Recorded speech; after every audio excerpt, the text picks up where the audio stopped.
Saya dari prodi psikologi. Nah, di sini kami tuh ingin bertanya-tanya mengenai perilaku konsumen. Kan itu mempunyai usaha yang dari kecil sampai sekarang sampai ini. Mungkin pertanyaannya hanya 10 pertanyaan, Ibu.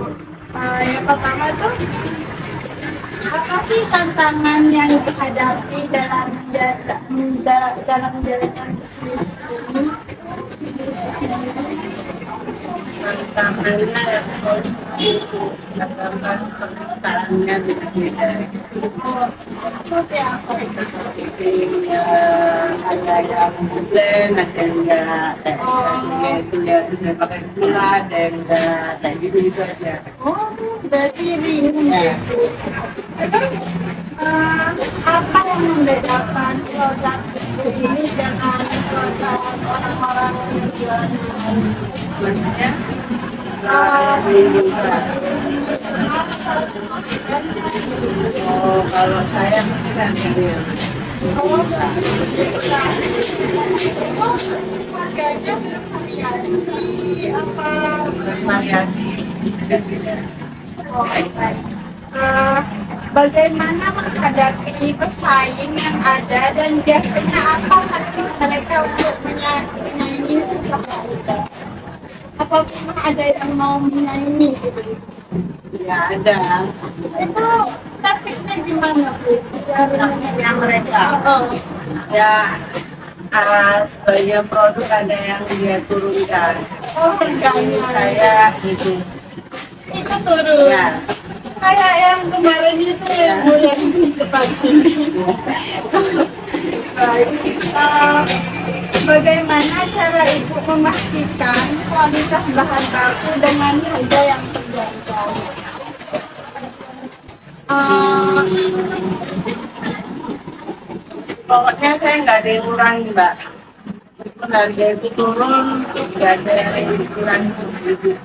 Jadi tetap aja mungkin keuntungannya kita yang ambilnya. baik. Jadi yang kedua selanjutnya itu apa sih inspirasinya itu untuk mendirikan ST ini? Kenapa bisa kepikiran mau jalan bisnis? Ya karena kebutuhan, Mbak. Demi kerja orang gaji nggak cukup. Jadi kita akhirnya terjun Ini dari itu Bu, dari 2017. Ya. Cuma saya lama 2017, saya masuk kelas 2018. oh baru kesini dari Purwakarta. Ya, Kenapa sampai sekarang berapa bulan? lima 5 tahun. Selanjutnya akan dilanjutkan oleh masyarakat. Baik Ibu untuk selanjutnya bagaimana dalam menyesuaikan karya rasa Indonesia ada rasa-rasa lain selain rasa original. ini siapa yang ditanyakan saya? Saya teh original aja, nggak ada rasa Jadi seperti gula batu atau melati itu biskuit sama tempe. untuk selanjutnya apa yang dilakukan untuk mempertahankan pelanggan dengan persaingan yang ketat di pasar seperti sekarang kan banyak yang bersaing gitu. Ya kualitas satu, ya ini pasti jangan sampai naik. Dan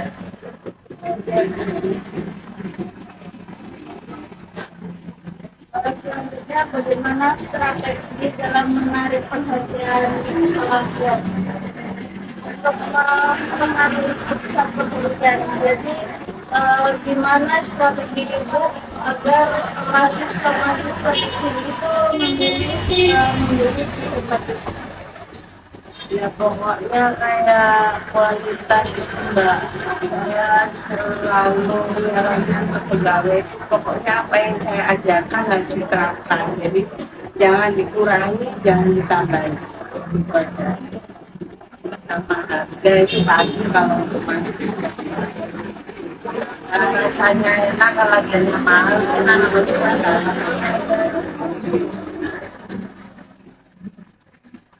Apakah ada teknik khusus yang digunakan untuk membuat orang lain menjadi pemasangan ini? ya berlangganan, kemudian pelayanan ya, juga udara itu dikasih tahu kalau apa pelanggan nggak boleh marah-marah, ya harus sama. Terus ya harga mbak, kalau harga sudah murah pasti kita dicari orang ya, harga. Selanjutnya bagaimana memanfaatkan cuaca itu kan biasanya kan hujan. Ya kalau hujan pendapatan pasti turun mbak, soalnya dingin kan, jadi nggak ada yang beli es ya. Tapi di sini itu banyak panasnya ya, Bu. Ya ada lah musim hujan, tapi namanya anak mahasiswa, anak masih muda, sukanya yang segar-segar terus ya. Iya. Untuk strategi pemasaran di media sosial apa ada? Ada. Ada juga ada. Ada. Baik, mungkin sekian dulu ya pertanyaan dari kami. Terima kasih sudah meluangkan waktunya. Maaf berkenan. Halo, perkenalkan nama saya Putri Dewi Puspitasari, NIM 114. Saya Neni Putri Laili dengan NIM 123. Jadi kami di sini dari kelas 6C Psikologi. Nah, kami di sini sudah mewawancarai seorang pengusaha sukses. Dia seorang penjual es teh yang kami angkat menjadi tema dari tugas kami saat ini. Untuk yang pertama, untuknya ibunya itu welcome terhadap kami karena ingin melakukan wawancara tentang usahanya. Ibunya juga fast respon ketika dihubungi sehingga memudahkan kami juga untuk ke sana wawancaranya. Nah, kami tadi saat perjalanan ke sana diterima dengan baik oleh ibunya dan kami langsung melaksanakan wawancara yang dilaksanakan di samping tempat usahanya tersebut. Setelah tadi kami melakukan wawancara terhadap ibunya, ibunya juga menyampaikan bahwa mengapa beliau mendirikan usaha es teh itu salah satunya karena beliau juga kepepet untuk mendirikan usaha di sini karena mungkin kalau usaha yang lainnya itu agak susah, jadi yang mudah itu salah satunya yaitu es teh. Bisa dibilang juga kalau es teh itu kan modalnya lebih itu ya murah. Jadi ibunya mungkin memilih untuk berjualan es teh. Tadi juga aku dengar kalau ibunya sempat jualan di daerah Kamal. Cuma bertahan 1 tahunan. Setelah itu ibunya pindah ke Telang dan berjalan sampai sekarang itu 6 tahun ya. Ya, berarti alhamdulillahnya ibunya cukup sukses di bidang bisnis es teh. Selanjutnya dari kesimpulan yang wawancara kami tadi, ibunya mengatakan bahwa taktik-taktik yang dia lakukan yang paling utama yaitu di segi harga, ibunya membuat harganya itu murah banget, sekitar 2.000 sampai 2.500 itu sekelas es teh. Tapi ibunya juga menambah jenis-jenis lain kayak pop ice, kopi, nutrisari dan masih banyak lagi. Selain itu, di samping harga yang murah juga ibunya juga mengungkapkan harus menjaga kualitas. Jadi meskipun harganya dimurahkan, kualitasnya tetap terjaga. Selain itu, ibunya juga menerapkan ramah itu udah disampaikan kepada karyawan-karyawannya kalau yang nomor 1 itu kita harus ramah kepada pembeli, dan setahu saya juga di sana kalau kita bayar 100.000 atau 50.000, sedangkan kita cuma beli itu ya minuman yang murah-murah, itu mereka tuh gak mempermasalahkan itu, mereka langsung ngasih kembalian aja gitu. Makanya banyak konsumen yang menjadi langganan di usaha ibu ini. Mungkin dari strategi pemasaran, ibunya tidak menyediakan pemasaran secara online karena memang sudah ada banyak pelanggan tetap dari para mahasiswa sekitar. Selain itu, ibunya juga memanfaatkan cuaca di Telang ini yang mungkin cukup panas dan jarang hujan, dan itu membuat es teh sangat laku keras di sini. Dan ibunya sempat menyinggung bahwa kalau musim hujan penjualannya itu menjadi menurun drastis karena ya gak drastis sih, kayak cuma menurun, soalnya kan anak-anak mahasiswa itu masih tetap beli es teh, tetap pengen yang segar-segar meskipun meskipun hujan gitu. Untuk selanjutnya ibunya juga nyediain jenis-jenis kemasannya kayak besar kecilnya, yaitu yang tadi saya bahas, yang kecil itu 2.000 dan yang besar itu 2.500. Nah ini sempat naik harganya awalnya, jadi yang kecil itu 2.500, yang besar itu sekitar 3.000-an. Nah untuk yang lain-lain kayak Pop Es, Nutrisari itu mainnya 5.000 ke atas. Nah di situ juga ibunya untuk menghadapi pesaing-pesaing di sampingnya itu, di sekitarannya. Nah, pernah ada pesaing yang menurunkan harga lebih rendah daripada harga ibunya. Nah, tapi taktik ibunya itu juga ikut menurunkan harga tersebut sehingga tidak kalah saing dari yang lainnya. Nah, dan setahu saya itu sampai pesaingnya itu pindah dari lokasi dari depan ibunya itu gara-gara merasa kalah saing dengan usaha yang sudah ibunya bangun. Jadi nama produk dari ibunya ini namanya Raja ST ya teman-teman. Ada di gang Pop Ice, pas di depan gangnya. Iya itu. Jadi dari kualitas produk yang saya kan juga pernah membeli ya beberapa kali, itu juga kualitasnya cukup baik karena nggak ada itu ya kayak bubuk-bubuk sisa es tehnya itu nggak ada. Terus manisnya juga cukup, nggak terlalu kemanisan, juga nggak hambar, walaupun harganya cukup terjangkau. Jadi ibunya juga menyinggung tentang kualitas dari es teh dan pop ice-nya itu, bahwa meskipun es batu naik, gula naik, terus bahan-bahannya juga naik semua, ibunya tuh tetap mempertahankan harga tersebut dan dia gak ngambil gak ngambil untung gitu.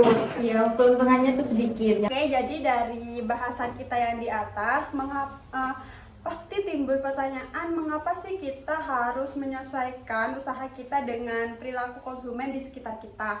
Nah, yang pertama itu persaingan. Semua pedagang itu bersaing dalam mengambil konsumen, kayak harus berlangganan ke si A, si B. Jadi kita harus pintar-pintar dalam mengambil hati para konsumen di lingkungan kita. Nah, yang kedua, konsumen bebas memilih produk dan merek yang dibelinya. Jadi kita meskipun seumpama merek dan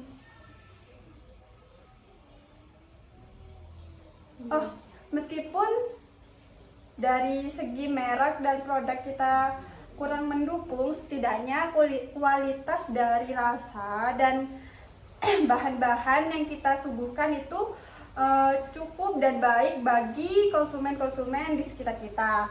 Yang ketiga, karena keputusan membeli itu ada pada diri konsumen. Jadi kita tidak bisa buat memaksa konsumen buat beli ke usaha kita. Jadi kita harus memunculkan taktik-taktik baru untuk menarik para konsumen.